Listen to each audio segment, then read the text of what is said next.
Islamabad oo taariikh cusub qoraysa.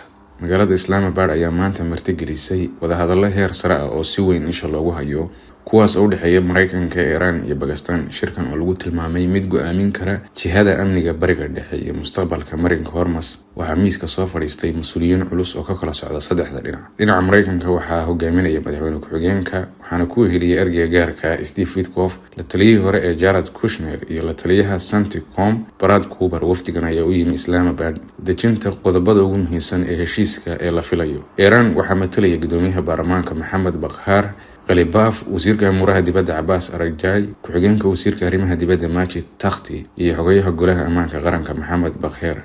Joogitaanka mas'uuliyiinta sarsare ayaa muujinaya culayska ay darxaraan siisay kulankan.